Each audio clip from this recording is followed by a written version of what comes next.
అంటే ఎంతసేపు చాలామంది బీసీ లీడర్లను బీసీల పేర్లు చెప్పుకొని లీడర్లుగా ఎదిగిర్రు, పదవులు అనుభవించారు. కానీ ఇప్పటికీ కూడా బీసీలుగానే ఉన్నారు, బీసీలో పోరాటంగానే ఉన్నది. కానీ పదవులు దక్కుతలేవు బీసీలకు.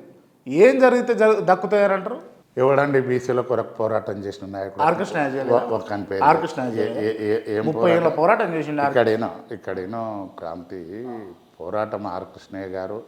మేము చిన్నగుండంగా మేము చదువుకునే రోజుల్లో కూడా స్కాలర్షిప్ల కొరకు అసలు ఆయనది బీసీ విద్యార్థి సంఘం మొదలు,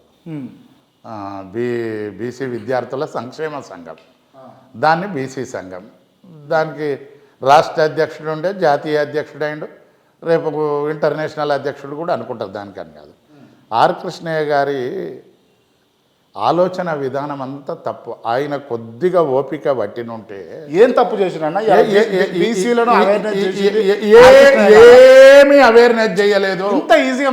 తప్పు క్రాంతి నువ్వు మాట్లాడేది తప్పు. ఏం చేసిండు చెప్పండి? బీసీలకు ఆయనతో అయినా సేవ కొద్దిగా చేసిండు, కానీ అవేర్నెస్ చేసిండు అనే మాట అబద్ధం. అవేర్నెస్ ఎందుకు చేయలేదు? ఏం చేసిండు? ఏ కష్టం వచ్చినా ఆర్ కృష్ణ దగ్గర ఎవరు బీసీలు ఏం మాట్లాడతామండి?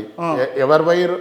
ఎవరికో పిల్లలకు స్కాలర్షిప్ రాకపోతేనో కాలేజ్ సీట్కో ఎవరికో పోతే ఎవరికో చేసిండు. కానీ బీసీలకేం మందకృష్ణలాగేం 30 ఏండ్లు మాదిగొల్ల కొరకు మందకృష్ణ మాదిగ గారు అన్నీ వదిలిపెట్టి ఇవాళ రాష్ట్రంలో, నేను అనుకుంటాను రాష్ట్రంలోనే కాదు దేశంలో కూడా అంత పెద్ద ఉద్యమం చేసి అంత నిలకడతోటి నిబద్ధతతోటి చేసిన నాయకుడు ఎవరు లేరు.